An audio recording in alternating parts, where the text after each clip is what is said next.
പ്രിയ ചങ്ങാതിമാരെ, ലോകപ്രശസ്ത കലാകാരൻ ലിയോണാർഡോ ഡാവിഞ്ചിയെക്കുറിച്ച് നാം കേട്ടിട്ടുണ്ടല്ലോ. അദ്ദേഹം ഒരിക്കൽ തൻ്റെ മനോഹരമായ അന്ത്യത്താഴത്തിൻ്റെ ഒരു ഛായാചിത്രം തൻ്റെ പ്രിയ കൂട്ടുകാരന് സമ്മാനിക്കുകയുണ്ടായി. അപ്പോൾ ആ ചിത്രം ലഭിച്ചതിന് ശേഷം ആ കൂട്ടുകാരൻ ഡാവിഞ്ചിയോട് പറഞ്ഞു, ക്രിസ്തുവിൻ്റെ കയ്യിലിരിക്കുന്ന കാസ വളരെ മനോഹരമായിരിക്കുന്നു. അപ്പോൾ ഡാവിഞ്ചി ആ ചിത്രം തിരിച്ചു മേടിച്ച് തൻ്റെ ചായക്കൂട്ടുകൾ കയ്യിലെടുത്ത് ആ കാസ അല്പം കൂടി വികൃതമാക്കി വരച്ചതിന് ശേഷം ആ സുഹൃത്തിന് തിരിച്ചു കൊടുത്തു. അപ്പോൾ സുഹൃത്ത് ചോദിച്ചു, എന്തുകൊണ്ടാണ് ആ കാസ, മനോഹരമായിരുന്ന ആ കാസ വികൃതമാക്കി അങ്ങ് വരച്ചത്? അപ്പോൾ ഡാവിഞ്ചി ഇപ്രകാരം മറുപടി പറഞ്ഞു, ഞാൻ വരച്ച ആ ചിത്രത്തിൽ ഏറ്റവും പ്രധാനപ്പെട്ടതും ഒരു വ്യക്തി അതിലേക്ക് നോക്കുമ്പോൾ ഏറ്റവും പ്രധാനപ്പെട്ടതായി കാണേണ്ടത് ക്രിസ്തുവാണ്. ആ ക്രിസ്തുവിനേക്കാൾ മനോഹരമായി കാണുന്ന മറ്റെന്തും അത് എന്നെ വിഷമിപ്പിക്കുന്ന ഒരു കാര്യമാണ്. അതുകൊണ്ടാണ് അപ്രകാരം ഞാൻ ചെയ്തത്. പ്രിയ ചങ്ങാതിമാരെ, ക്രൈസ്തവരായ നമ്മെ സംബന്ധിച്ചിടത്തോളം ക്രിസ്തുവിനേക്കാളും കൂടുതലായി നമ്മുടെ ജീവിതത്തിൽ എന്തെങ്കിലും കടന്നു വരുന്നുണ്ടെങ്കിൽ, അല്ലെങ്കിൽ ക്രിസ്തുവിനേക്കാളും കൂടുതലായി മനോഹരമായി നമ്മുടെ ജീവിതത്തിൽ നമുക്ക് എന്തെങ്കിലും തോന്നുന്നുണ്ടെങ്കിൽ അത് മായ്ച്ചു കളയുവാൻ നമുക്ക് സാധിക്കുന്നുണ്ടോ ഇല്ലയോ എന്നുള്ളതാണ് നമ്മുടെ ചോദ്യചിഹ്നം. പ്രിയ കൂട്ടുകാരെ, ക്രിസ്തുവിനേക്കാളും കൂടുതലായി നമ്മുടെ ജീവിതത്തിൽ നാം മറ്റെന്തിന് പ്രാധാന്യം കൊടുക്കാൻ തുടങ്ങിയിട്ടുണ്ടോ അപ്പോഴൊക്കെ നമ്മുടെ ജീവിതത്തിൽ തകർച്ചകൾ സംഭവിക്കുവാൻ സാധ്യതയുണ്ട്. ക്രൈസ്തവരായ നമ്മെ സംബന്ധിച്ചിടത്തോളം മറ്റെല്ലാത്തിനേക്കാളും ഉപരിയായിട്ട് ക്രിസ്തുവിന് നമ്മുടെ ജീവിതത്തിൽ ഒന്നാം സ്ഥാനം കൊടുത്ത് നാം മുൻപോട്ട് പോകുമ്പോൾ ജീവിതത്തിൽ കൂടുതൽ അനുഗ്രഹങ്ങൾ, കുടുംബജീവിതത്തിലായാലും എന്ത് ജീവിതത്തിലായാലും ദൈവത്തിൻ്റെ ഒരു കൃപ കൂടുതലായിട്ട് നമ്മുടെ ജീവിതത്തിലേക്ക് കടന്നു വരും.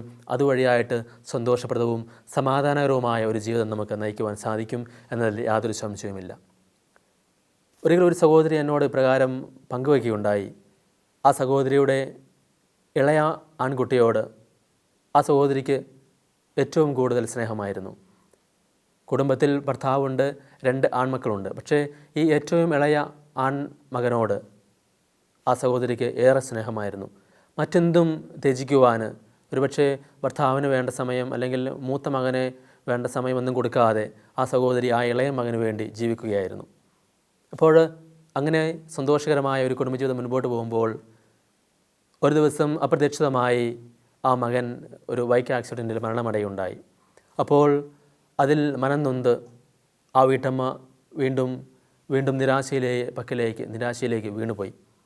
അങ്ങനെ വർഷങ്ങൾക്ക് ശേഷം ആ സ്ത്രീ വീണ്ടും തൻ്റെ ഒരു നോർമൽ ലൈഫിലേക്ക് തിരിച്ചു വന്നതിന് ശേഷം ഒരു ദിവസം എന്നോട് ഇങ്ങനെ പറയുകയുണ്ടായി, അച്ഛാ, ഞാനിപ്പോൾ ഇങ്ങനെ ചിന്തിക്കുകയാണ്, ഒരുപക്ഷെ എൻ്റെ ജീവിതത്തിൽ മറ്റ് എന്തിനേക്കാളും കൂടുതലായിട്ട് ഒരു സ്ഥാനം, ഒരു പ്രൈം ഇമ്പോർട്ടൻസ് ഞാൻ എൻ്റെ ഇളയ മകന് കൊടുത്തിട്ടുണ്ടായിരുന്നു. അതുകൊണ്ടാണോ ദൈവം എൻ്റെ മകനെ തിരിച്ചു വിളിച്ചത്? പ്രിയ ചങ്ങാതിമാരെ, ഞാൻ പറഞ്ഞു വയ്ക്കുക, ഇപ്പോൾ ഇത് പറഞ്ഞത് തൻ്റെ മക്കളെ ആരും സ്നേഹിക്കാൻ പാടില്ല എന്നുള്ളതല്ല, മറിച്ച് ആ സഹോദരി അങ്ങനെ പറഞ്ഞു എന്നത് ഓർമ്മയിലേക്ക് കടന്നു വന്നതുകൊണ്ടാണ്. അപ്പോൾ നമ്മുടെ ജീവിതത്തിൽ ഈ ലോകത്തിലെ എന്തു തന്നെ ആയാലും അതിന് നാം പ്രാധാന്യം കൊടുത്തിട്ടുണ്ടെങ്കിൽ അതൊരു പക്ഷേ നമ്മെ നിരാശയിലേക്ക് നയിക്കുന്നതിന് കാരണമായി തീരും. ഇപ്പോഴത്തെ ഈ കാലഘട്ടത്തിൽ ഒരു പക്ഷേ വില കൂടിയ സ്മാർട്ട് ഫോണുകൾ, അല്ലെങ്കിൽ ലക്ഷറി കാറുകൾ, അല്ലെങ്കിൽ ആഡംബരമായ വീടുകൾ, അല്ലെങ്കിൽ മറ്റു പലതിൻ്റെയും പിറകെ നാം ഓടി നടക്കുകയാണ്. മറ്റു പലതിനുമാണ് നമ്മുടെ ജീവിതത്തിൽ നാം ഇമ്പോർട്ടൻസ് കൊടുക്കുക.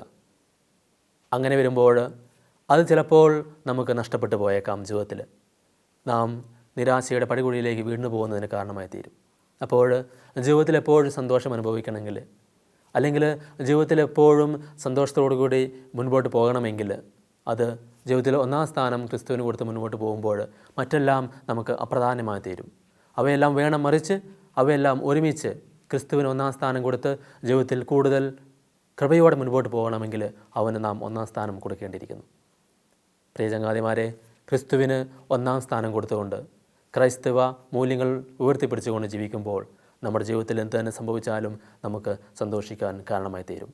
നസ്രായൻ നമ്മെല്ലാവരെയും അനുഗ്രഹിക്കട്ടെ എന്ന് പ്രാർത്ഥിച്ചുകൊണ്ട് ആമേൻ.